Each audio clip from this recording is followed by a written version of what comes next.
Banking start करने के पहले हम लोग इंडियन फाइनेंशियल सिस्टम देखेंगे। इंडियन भारत का जो वित्तीय व्यवस्था है वो दो तरह की है। एक होता है ऑर्गेनाइज्ड फाइनेंशियल सिस्टम, एक होता है ऑर्गेनाइज्ड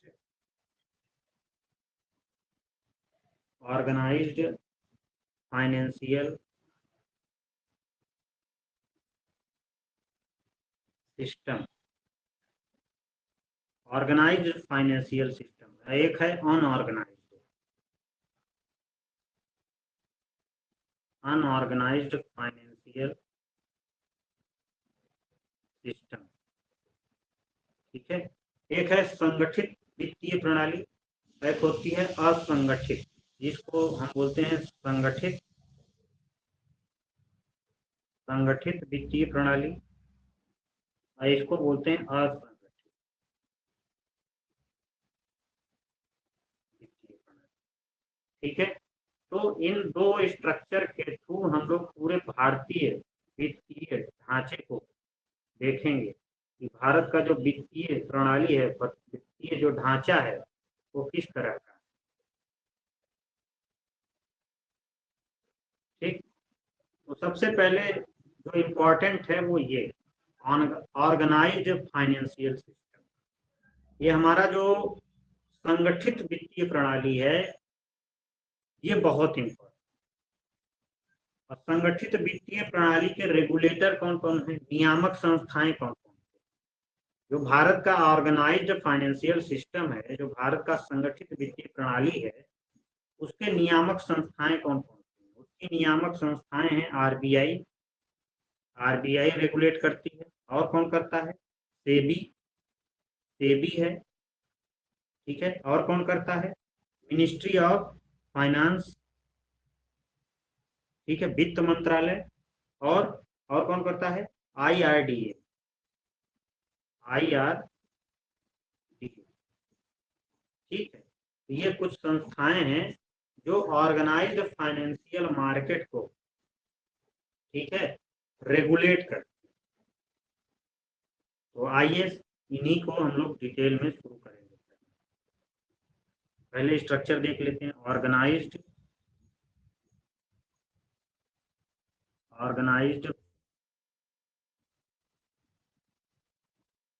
सिस्टम। ठीक है, ऑर्गेनाइज्ड फाइनेंशियल सिस्टम यानी संगठित वित्तीय प्रणाली। अब ये जो संगठित वित्तीय प्रणाली है ये कितने तरह की है, क्यों भाई, जो संगठित वित्तीय प्रणाली है आपकी ये कितने तरह की है, इसमें कौन कौन से आते हैं पता है आप लोगों को। जो संगठित वित्तीय प्रणाली है उसमें क्या क्या आएगा, एनीवन।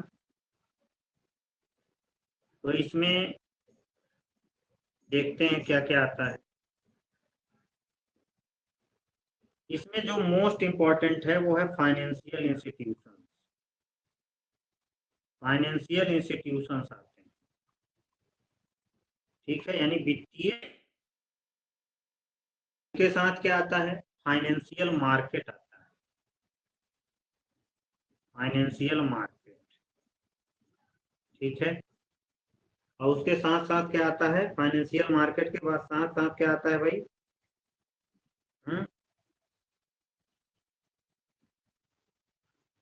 बोलो भाई। फाइनेंशियल मार्केट के साथ साथ क्या आता है, फाइनेंशियल मार्केट के साथ साथ फाइनेंशियल सर्विसेज। इसको आप स्किप भी कर सकते हो, नहीं इसको लिख लीजिए, फाइनेंशियल सर्विसेज। ठीक है, फाइनेंशियल सर्विस, ये तीन पार्ट है। ऑर्गेनाइज्ड जो फाइनेंशियल सिस्टम है हमारा, जो संगठित वित्तीय प्रणाली है, उसमें तीन पार्ट, एक है फाइनेंशियल इंस्टीट्यूशन, वित्तीय संस्थाएं, एक है वित्तीय बाजार, एक है वित्तीय सेवाएं। वित्तीय सेवाएं मतलब, फाइनेंशियल सर्विसेज का मतलब क्या है भाई, जैसे मर्चेंट बैंक है, लीजिंग है, क्रेडिट रेटिंग एजेंसीज हैं, ये फाइनेंशियल सर्विसेज में है। ठीक है, अब फाइनेंशियल मार्केट में क्या आएगा? मुद्रा बाजार, पूंजी बाजार। फाइनेंशियल मार्केट में कौन कौन से बाजार आते हैं? एक है मुद्रा बाजार, एक है पूंजी बाजार। ठीक है, money market, capital money market, capital market. अब फाइनेंशियल इंस्टीट्यूशंस में क्या है? तो आइए फाइनेंशियल इंस्टीट्यूशंस को हम लोग डिटेल में देखते हैं। इसमें क्या क्या आ जाएगा? फाइनेंशियल सर्विसेज में हमने क्या बताया? मर्चेंट बैंक और लीजिंग और क्रेडिट रेटिंग एजेंसी वगैरह, ये इसमें। फाइनेंशियल इंस्टीट्यूशन थोड़ा सा बड़ा है, इसको अगले पेज पे करेंगे। अब फाइनेंशियल इंस्टीट्यूशन हम लोग डिटेल में देखने वाले हैं। फाइनेंशियल इंस्टीट्यूशन, वित्तीय संस्थाएं। भारत में जो वित्तीय संस्थाएं हैं वो कितने तरह की हैं भाई, बताइए आपको। भारत में जो वित्तीय संस्थाएं हैं उनमें क्या क्या आता है? इसमें भी तीन चीजें आती हैं। भारत की जो वित्तीय संस्था है उसमें तीन चीजें आती हैं। वित्तीय संस्थाएं तीन तरह की होती हैं भारत में। कितने तरह की? तीन तरह की। कौन कौन सी भाई? एक है बैंकिंग इंस्टीट्यूशन, एक है बैंकिंग इंस्टीट्यूशन, दूसरा है एनबीएफआई, नॉन बैंकिंग फाइनेंशियल इंस्टीट्यूशन, और तीसरा क्या है भाई? डीएफआई, यानी डेवलपमेंट फाइनेंशियल इंस्टीट्यूशन। तो फाइनेंशियल इंस्टीट्यूशन हमारे यहाँ तीन तरह के होते हैं। एक होता है बैंकिंग इंस्टीट्यूशन, एक होता है नॉन बैंकिंग फाइनेंशियल इंस्टीट्यूशन, और एक कौन सा है? डीएफआई, डेवलपमेंट फाइनेंशियल इंस्टीट्यूशन, यानी विकासात्मक वित्तीय संस्थान। ठीक है, तो ये जो डीएफआई हैं, डेवलपमेंट फाइनेंशियल इंस्टीट्यूशन, इसमें चार पार्ट। इसमें कितने पार्ट हैं? चार पार्ट। जो डेवलपमेंट फाइनेंशियल इंस्टीट्यूशन हैं इसके चार पार्ट। पहला है एआईएफआई, ऑल इंडिया फाइनेंशियल इंस्टीट्यूशन, यानी अखिल भारतीय वित्तीय संस्थाएं। अखिल भारतीय वित्तीय संस्थाएं कौन होती हैं भाई? ये पांच हैं वर्तमान, मैंने कल इसके बारे में बताया। कौन कौन सी? पहला है नाबार्ड, दूसरा है एक्जिम बैंक, तीसरा है एनएचबी, नेशनल हाउसिंग बैंक, चौथा है आपका सिडबी,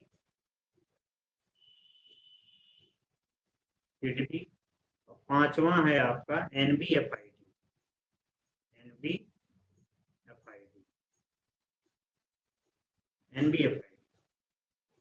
ठीक है, तो ये पांच फाइनेंशियल इंस्टीट्यूशंस हैं जो आपको ध्यान में रखना।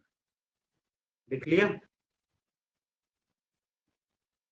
क्यों भाई, लिख लिया आप लोगों ने? यहाँ पे एन ए है स्मॉल में, NABFID। ठीक है, NABFID, ये पांच AIFI। इनकी स्थापना, इनकी क्रोनोलॉजी वगैरह बहुत इंपॉर्टेंट। नाबार्ड की स्थापना कब हुई थी? 1982 में। एक्जिम बैंक की स्थापना कब हुई थी? 1982 में। एनएचबी कब आया? 1988 में। सिडबी 1990 में। NABFID कब आया? 2021 में। ठीक है, तो ये क्रोनोलॉजी। अब इसके अलावा कौन सा है भाई? डीएफआई है। इसके अलावा है सेक्टर स्पेसिफिक डीएफआई,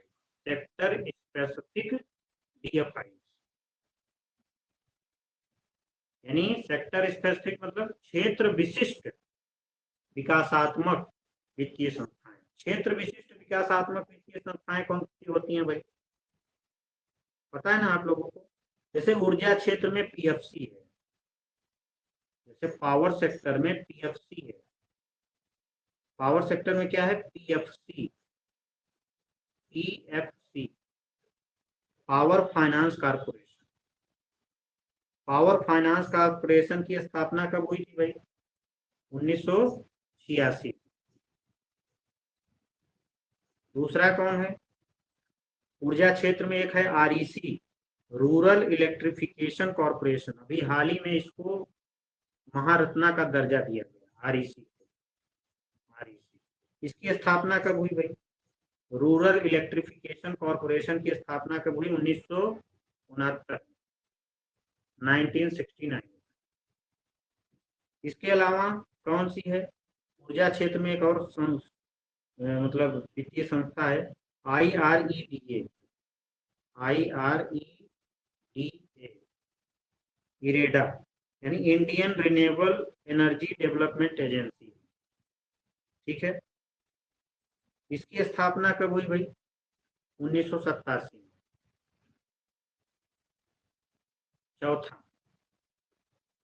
चौथा है परिवहन क्षेत्र में एक संस्था है, IRFC, IRFC मतलब Indian railway finance corporation. Indian railway finance corporation की स्थापना कब हुई थी, 1986 में। पांचवा है TFCI, TFCI, ये TFCI क्या है, ये पर्यटन सेक्टर है, यानी tourism finance corporation of India. Tourism finance corporation of India की स्थापना कब हुई थी भाई, 1989। और छठवां है IIFCL, IIFCL, ये क्या है, Indian infrastructure finance company limited, ये इंफ्रास्ट्रक्चर सेक्टर में, IIFCL। ये इसकी स्थापना कब हुई, 2006। ये इस ये जो है स्पेसिफिक DFIs है, यानी सेक्टर स्पेसिफिक, क्षेत्र विशिष्ट जो DFIs होते हैं, वित्तीय संस्थान होते हैं, इसमें आते हैं। ठीक है, लिख लिया सभी लोगों ने, बताइए भाई।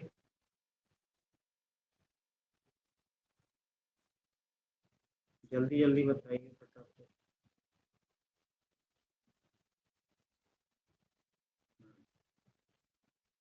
अब अगला है इंडस्ट्रियल DFI, इंडस्ट्रियल DFI यानी औद्योगिक विकासात्मक वित्तीय संस्थाएं। औद्योगिक विकासात्मक वित्तीय संस्थाएं कौन कौन सी हैं भाई, पहला है IFCI, IFCI मतलब industrial finance corporation of India, ठीक है। ये भारत का पहला इंडस्ट्रियल एफआई था, यानी भारत का पहला वित्तीय संस्थान, औद्योगिक वित्तीय संस्थान कौन सा था, IFCI, industrial finance corporation of India, यानी औद्योगिक वित्त, भारतीय औद्योगिक वित्त निगम। इसकी स्थापना कब हुई थी, 1948 में। दूसरे नंबर पे कौन है भाई, ICICI, ICICI, ये कब आया था, 1955। Industrial credit and investment corporation of India, ये पहले उद्योग के रूप में काम करता था, अब ये बैंक हो गया, प्राइवेट बैंक बन गया। तीसरे नंबर पे IDBI, IDBI industrial development bank of India, इसकी स्थापना कब हुई थी भाई, 1964। ठीक है, ये कुछ आपके इंडस्ट्रियल DFI, IFCI, ICICI और IDBI, लिख लिया। अब कुछ स्टेट लेवल पे भी DFI होते हैं, चौथी category, state state level DFI, राज्य स्तर पे विकासात्मक संस्थान होते हैं। वो विकासात्मक संस्थान कौन कौन से हैं भाई? दो हैं लगभग।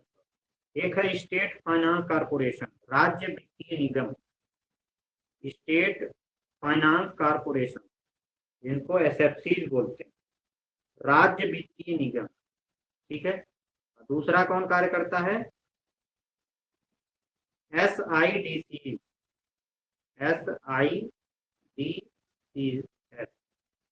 ठीक है, यानी राज्य औद्योगिक विकास निगम, यानी स्टेट इंडस्ट्रियल डेवलपमेंट कॉर्पोरेशन, ठीक है, स्टेट इंडस्ट्रियल डेवलपमेंट कॉर्पोरेशन, यानी राज्य औद्योगिक विकास निगम। लिख लिया? क्यों भाई?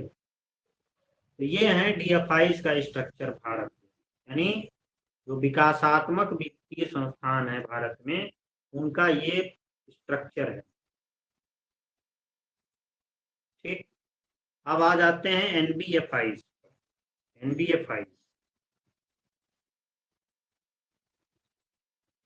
Non banking financial institution. NBFIs में क्या क्या आता है भाई? पता है ना आप लोगों को? NBFIs में क्या क्या आता है? एनीवन? नॉन बैंकिंग जो फाइनेंशियल इंस्टीट्यूशन होते हैं, उनमें क्या क्या आता है तो बताइए आप लोग। नॉन बैंकिंग फाइनेंशियल इंस्टीट्यूशन में क्या क्या आता है? एनीवन?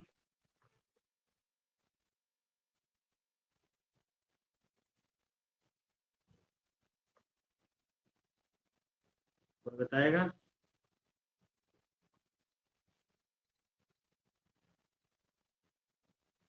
नॉन बैंकिंग फाइनेंशियल, महाजन साहूकार, नॉन बैंकिंग फाइनेंशियल इंस्टीट्यूशन। मैं पूछ रहा हूँ, ऑर्गेनाइज्ड में पूछ रहा हूँ बेटा, अनऑर्गेनाइज्ड नहीं, ठीक है। तो आपको पता होना चाहिए इसमें कौन कौन से हैं। Housing finance company, housing finance company, आवासीय वित्तीय कंपनियां, ठीक है, इसमें आती हैं। और चिट फंड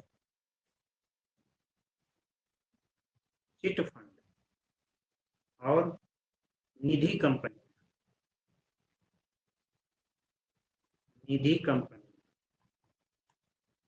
और इंश्योरेंस कंपनियां, बीमा,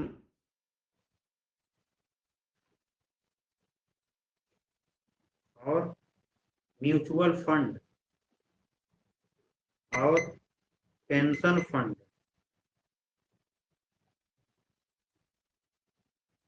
और स्टॉक ब्रोकर,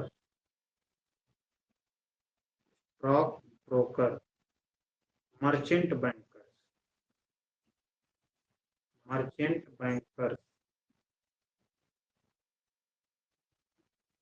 बिल्कुल। और कौन से होते हैं? और कुछ? ये नेशनल हाउसिंग कंपनीज को NHB ही बोल सकते हो, NHB, नेशनल हाउसिंग कंपनीज को रेगुलेट कौन करता है? NHB, national housing bank. Chit fund को कौन रेगुलेट करता है भाई? एक चीज हमेशा ध्यान में रखिएगा, ये जो आपका NBFIs होते हैं, जो नॉन बैंकिंग फाइनेंशियल इंस्टीट्यूशन होते हैं, उनको रेगुलेट कौन करता है? मोस्टली अगर आपसे कोई पूछे तो आप बताइए RBI रेगुलेट करता है, लेकिन कुछ अपवाद हैं, ये अपवाद ही हैं। जैसे हाउसिंग फाइनेंस कंपनी जो होती हैं, उनको RBI रेगुलेट नहीं करता, उनको NHB करता है, नेशनल हाउसिंग। चिट फंड को कौन रेगुलेट करता है भाई? चिट फंड को राज्य सरकारें रेगुलेट करती हैं, राज्य सरकारें, स्टेट गवर्नमेंट, ठीक है। वहीं निधि कंपनियों को कौन रेगुलेट करता है? Ministry of corporate affairs, ministry of corporate affairs, MCA जो है, रेगुलेट करता है। बीमा कंपनियों को कौन रेगुलेट करता है? IRDAI। IRDAI। इसकी स्थापना कब हुई थी? IRDAI बीमा कंपनियों की ये इसका कब स्थापना हुई थी? 1999। 1999 में IRDAI की स्थापना हुई थी। म्यूचुअल फंड को कौन रेगुलेट करता है भाई? सेबी। सेबी। पेंशन फंड को कौन रेगुलेट करता है? TFRDA। TFRDA। इसकी स्थापना कब हुई थी? 2013 में। सेबी की स्थापना कब हुई? 1992 में। ठीक है। स्टॉक ब्रोकर को कौन करता है? सेबी ही करता है। स्टॉक ब्रोकर को कौन रेगुलेट करता है? सेबी। मर्चेंट बैंक को कौन रेगुलेट करता है? सेबी। ठीक है। इनको कहीं RBI कहीं मिला आपको? नहीं मिला। तो इन सबको छोड़ करके जो NBFIs हैं उनको कौन रेगुलेट करता है? उनको रेगुलेट करता है आपका कौन? उनको रेगुलेट करता है RBI। ठीक है, समझ में आया ना?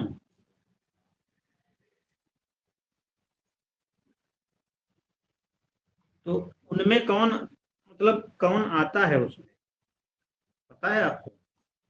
जैसे अगर मैं आपसे कहूं इसके अलावा और कौन NBFI, कौन बताएगा? कोई बताएगा इसके अलावा जो है NBFI कौन है? नॉन बैंकिंग फाइनेंशियल जो इंस्टीट्यूशन हैं वो कौन है? यहाँ से अभी UPSC का जो प्री हुआ है यही सबसे क्वेश्चन आया है। NBFI से बहुत क्वेश्चन आए, 2-3 क्वेश्चन यहीं से आए। और ग्रुप में देखिए हम लोगों ने करवाया भी है। तो बताइए भाई और कौन से NBFIs हैं जिनको रेगुलेट RBI करता है? एनीवन? कोई दिमाग लगाओ भाई। हमने पहले आप लोगों को पढ़ाया भी होगा। NBFIs बहुत डिटेल में हमने करवाया था, याद है कि सब भूल गए हो? सब भूल जाते हो यार तुम लोग, कैसे काम चलेगा? है भाई।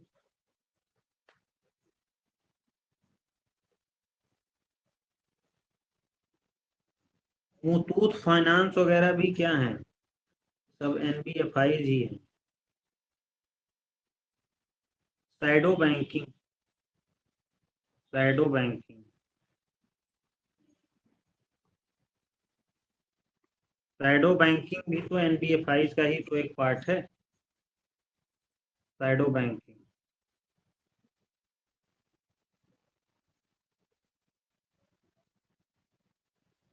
ठीक है।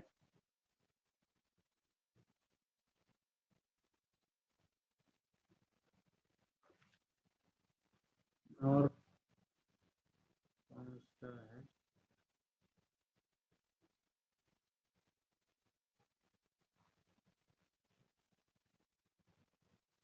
और जब इसको और डिटेल में जब करेंगे, जैसे एक है एसेट फाइनेंस कंपनी।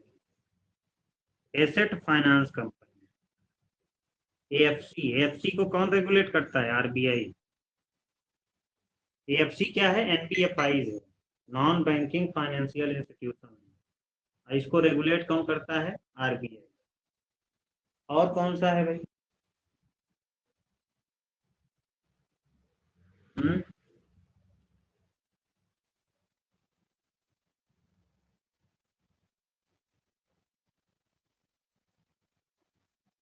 बस इतना ही है। और भी हैं, मैं थोड़ा सा भूल रहा हूँ शायद।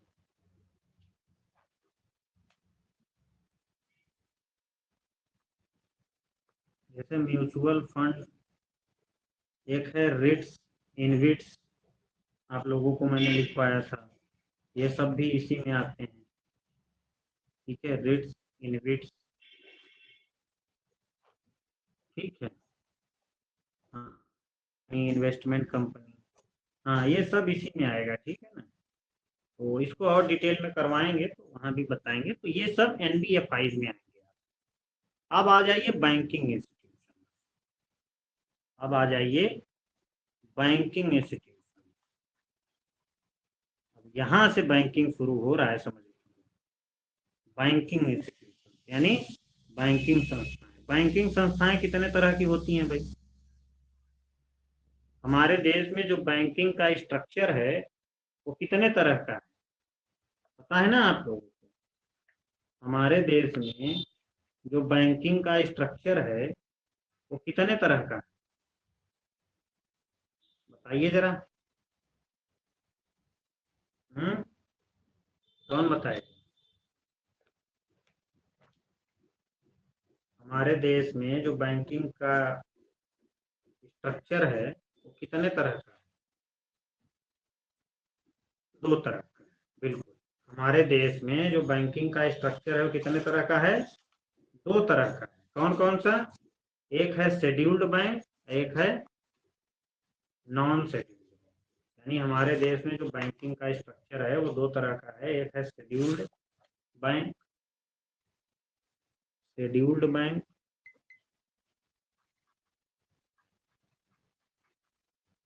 शेड्यूल्ड बैंक और एक है नॉन शेड्यूल्ड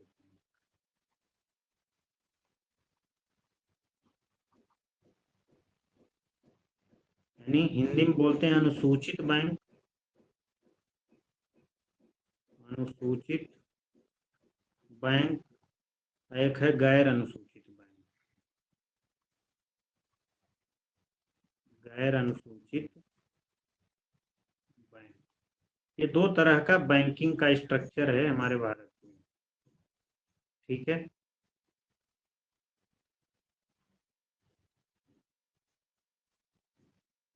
अब दोनों में दो तरह के बैंक होते हैं। हमारे यहाँ जो बैंकिंग स्ट्रक्चर है वो दो तरह का होता है और दोनों में दो तरह के बैंक होते हैं। इसमें भी दो तरह के बैंक होते हैं। कौन कौन से? कॉमर्शियल बैंक, कॉमर्शियल बैंक, एक है कोऑपरेटिव बैंक, कोऑपरेटिव बैंक। यहाँ भी दो तरह का है,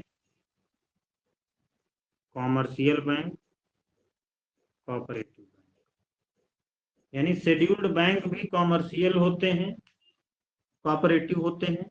नॉन शेड्यूल्ड भी कॉमर्शियल और कोऑपरेटिव दोनों होते हैं। ये ध्यान में रखिएगा, बहुत इंपॉर्टेंट पॉइंट है। मतलब आपसे अगर कोई पूछे कि क्या कॉमर्शियल बैंक कैसा बैंक है, शेड्यूल्ड बैंक है कि नॉन शेड्यूल्ड बैंक, तो आप बताइए दोनों है। बट अगर वर्तमान में आपसे स्थिति पूछी जाए तो वर्तमान में भारत में लगभग शून्य के बराबर नॉन शेड्यूल्ड कॉमर्शियल बैंक, लेकिन नॉन शेड्यूल्ड कोऑपरेटिव बैंक हैं भारत में। ठीक है। लेकिन कॉमर्शियल बैंक अब पूरी तरह से खत्म हो चुके हैं, बट थ्योरी में तो है ना, हो सकते हैं ना, तो हमें दोनों चीजें करनी। ठीक है, समझ में आया? अब आ जाइए, ये जो शेड्यूल्ड में जो कॉमर्शियल बैंक हैं, जो शेड्यूल्ड कॉमर्शियल बैंक होते हैं वे कितने तरह के हो सकते हैं, आपको पता है? जो शेड्यूल्ड कॉमर्शियल बैंक हैं वो कितने तरह के हो सकते हैं? ये चार तरह के होते हैं।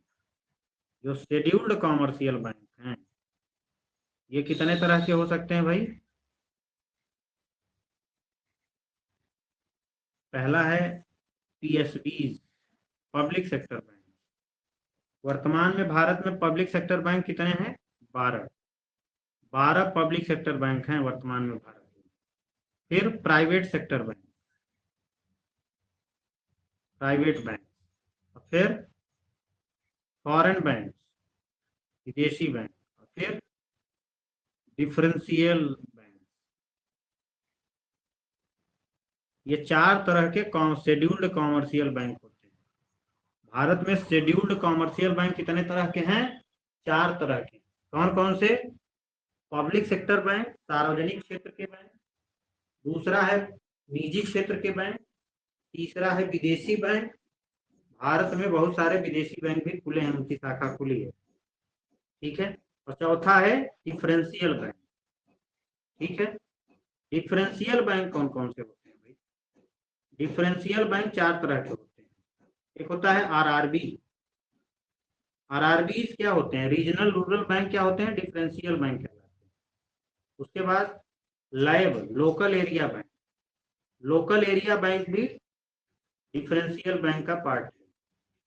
फिर एसएफसी, स्मॉल फाइनेंस बैंक। ठीक है, स्मॉल फाइनेंस बैंक, एसएफबी। ठीक है, स्मॉल फाइनेंस, सूक्ष्म वित्त बैंक। और फिर चौथा है पेमेंट बैंक, भुगतान बैंक। ये चार तरह के डीएफआई डीबी होते हैं, यानी डेवलप डिफरेंशियल बैंक होते हैं। पब्लिक सेक्टर बैंक क्या होते हैं? Nationalised bank. जो नेशनलाइज्ड बैंक होते हैं वो पब्लिक सेक्टर बैंक कहलाते हैं। ठीक है, वो कितने हैं? 12 हैं।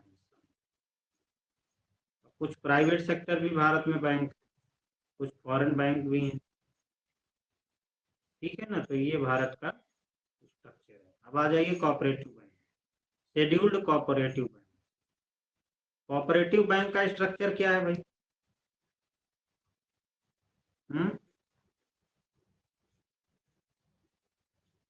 कोऑपरेटिव बैंक का स्ट्रक्चर क्या है? हमारे यहाँ जो कोऑपरेटिव बैंक हैं भारत में, उनका स्ट्रक्चर क्या है, पता है आप लोगों को? एनीवन, कोई बताएगा? भारत में कितने तरह के कोऑपरेटिव बैंक हैं?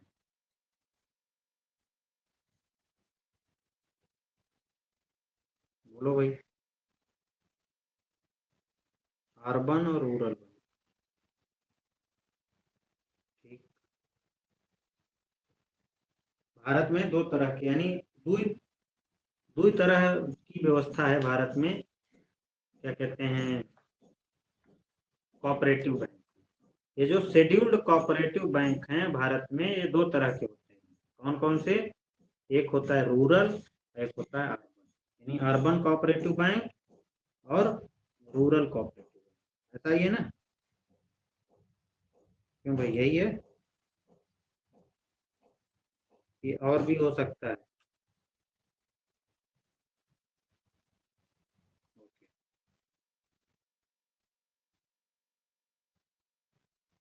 और कोई बताओ। शॉर्ट टर्म लॉन्ग टर्म पे आधारित भी तो इसको हम बांट सकते हैं। क्या ये मतलब जैसे रूरल जो कोऑपरेटिव बैंक होते हैं, क्या ये शॉर्ट टर्म लोन देते हैं कि लॉन्ग टर्म लोन देते हैं? बताइए। जो रूरल कोऑपरेटिव बैंक होते हैं भारत में, वो शॉर्ट टर्म लोन देते हैं कि लॉन्ग टर्म लोन देते हैं?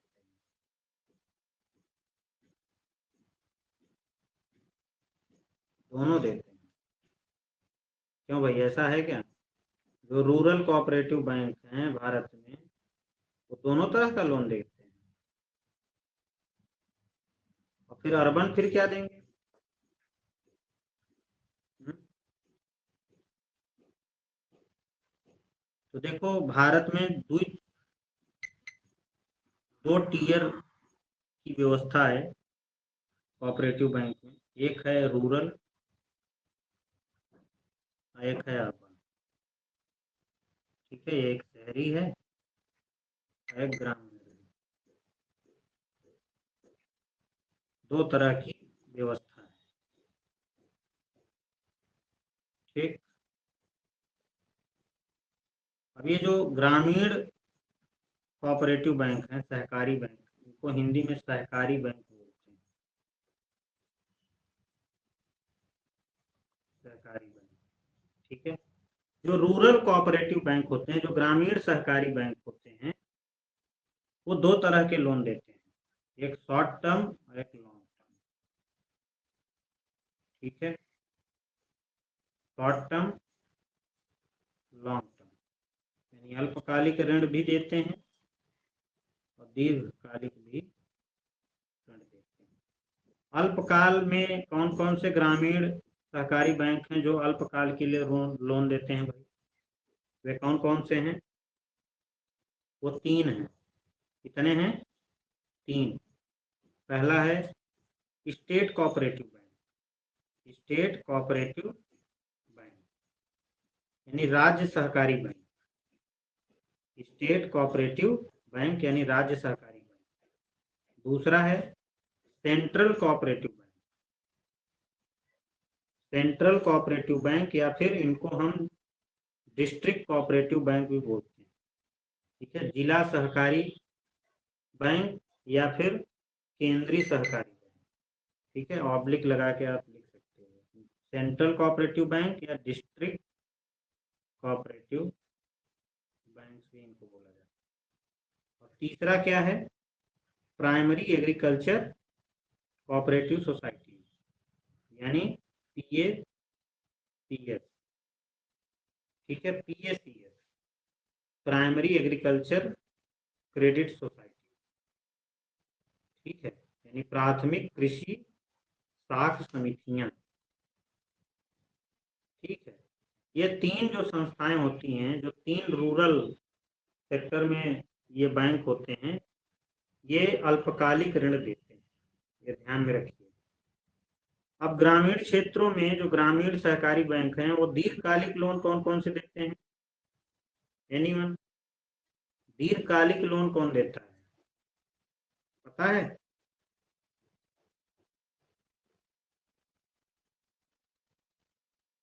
कौन बताएगा?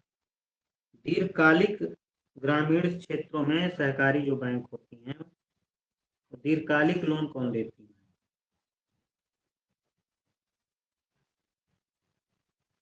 भूमि विकास बैंक। ओके,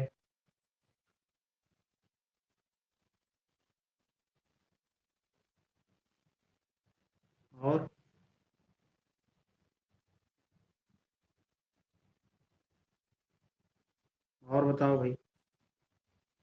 तो इसमें दो तीन संस्थाएं हैं जो आपको ध्यान। ठीक है,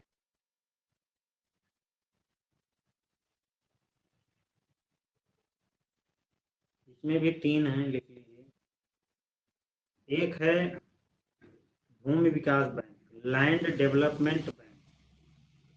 लैंड डेवलपमेंट बैंक का नाम चेंज हो गया है, इसको अब बोलते हैं CARDB। CARDB, CARDB। ठीक है, लैंड डेवलपमेंट बैंक का नाम क्या हो गया है? CARDB। ठीक है, जो लैंड डेवलपमेंट बैंक जो लॉन्ग टर्म लोन देते हैं, उनको नाम बदल करके क्या कर दिया गया है? CARD। दूसरा क्या है? SCARDB।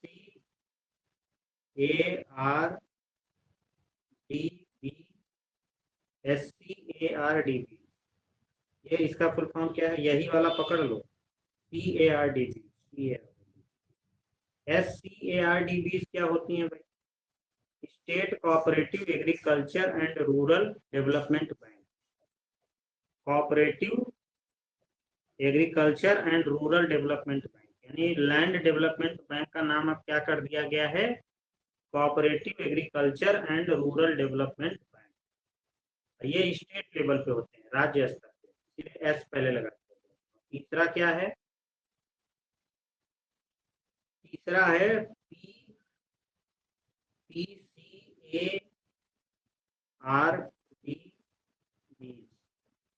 अब यहाँ पी लग गया है, बाकी सेम है। पी का मतलब क्या है? प्राइमरी। ठीक है, यानी primary cooperative agriculture and rural development bank, यानी ये प्राथमिक यानी स्थानीय स्तरों पर, यानी प्राथमिक सहकारी कृषि और ग्रामीण विकास बैंक है। ये ब्लॉक स्तर पे, तहसील लेवल पे या जिला स्तर पे काम करता है। जो प्राथमिक वाला है, ये किस पे काम करता है? ब्लॉक लेवल पे। ठीक है, और तहसील लेवल पे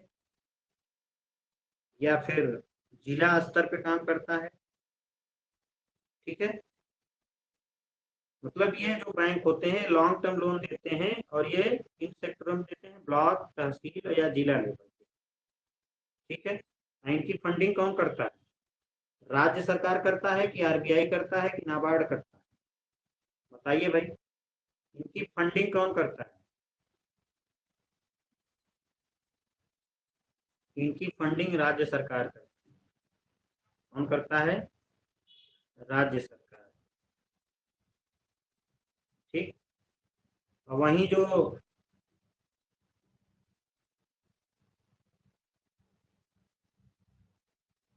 ये जो SCARDB है, state cooperative agriculture and rural development bank जो होते हैं, यानी राज्य सहकारी कृषि और ग्रामीण विकास बैंक, इनकी फंडिंग कौन करता है भाई? राज्य सरकार। कौन करता है? राज्य सरकार। ठीक है, इसमें स्टेट पड़ा ही हुआ है। लेकिन ये जो राज्य, ये PCARB है, ये राज्य सरकार के, मान के लिख लीजिए, राज्य सरकार के SCARDBS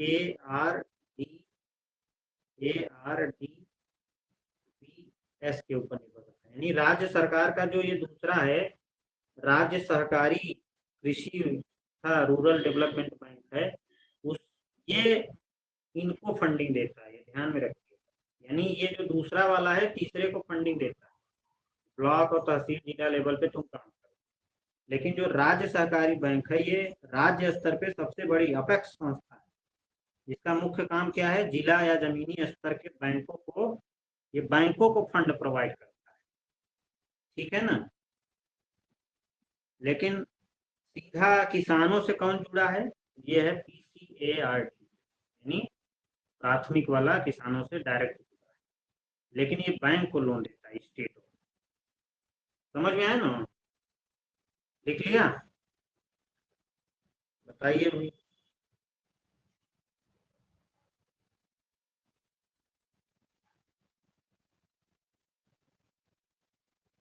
सभी लोगों ने लिख लिया? समझ में आया? ये लॉन्ग टर्म लोन देते हैं रूरल डेवलपमेंट, ये जो रूरल कोऑपरेटिव बैंक हैं, और ये शॉर्ट टर्म देते हैं state cooperative bank, central cooperative bank या डिस्ट्रिक्ट कोऑपरेटिव बैंक, और फिर PACS, primary agriculture credit society. ठीक है।